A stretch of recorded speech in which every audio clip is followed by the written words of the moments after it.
Moringa, the miracle plant.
Step 2. Cutting moringa leaves from the tree. Cutting the moringa branches should be done early in the morning. The midday sun could ruin some vitamins and benefits of the leaves, so please remember not to cut them when the sun is strong. So the morning time is the best time to cut them. Always cut the freshest and the greenest looking leaves.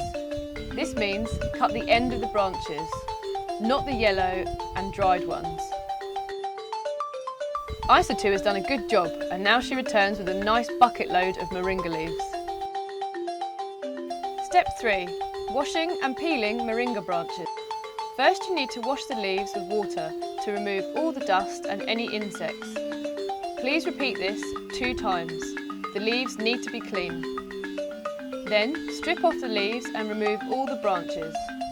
We do this so that we can speed up the drying process, which is the next step. Step 4. Drying the moringa leaves. You can dry them in a solar dryer. They will dry very fast this way. The air will remove all the moisture. But there is an easy way to do it at home if you don't happen to have a solar dryer. Choose a dark room with a flat surface. Clean and dark, free from dust and dirt and insects. Most importantly, make sure there is no moisture in the room. In the rainy season, drying the leaves will be very slow or even impossible. The drying rack in the solar dryer has a net so the air flows beneath the leaves. You can also use a woven flat surface for this, such as a bed. Finally, it needs to be dark. You can cover the windows up. Sunlight must not get to the leaves. Please don't forget to cover the leaves as well with a piece of cloth or some material. Step 5. Pounding. The leaves will take 2 days to dry out. You'll know when the leaves are dry enough when they crumble in between your fingers. You need to strain the powder to make it even finer. This is the way to obtain a fine moringa powder. Step 6. Measuring the moringa powder. Now we need to measure the moringa powder we have. Please do this very carefully. We don't want to drop or lose any of the moringa powder, as we want to sell all of it. Moringa oil. The first thing you need to do is to start removing the outer shell of the seed by pounding them carefully. From there, you winnow it. You only need to keep the healthy looking seeds.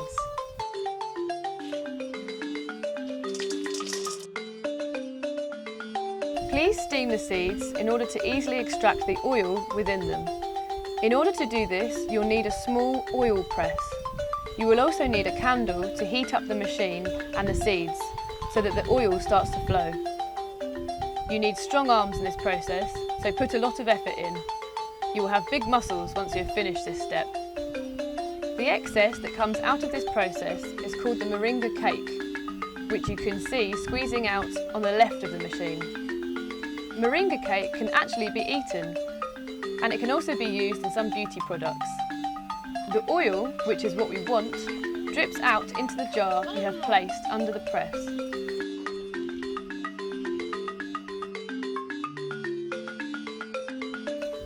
The final step will be to filter this oil. You can buy filters in the supermarkets. Fill up small 30 milliliter jars with the oil. The value of one small jar is worth a lot of money, the equivalent of 30 capsules. This is precious stuff. After you have filtered it, you will have your 100% pure moringa oil.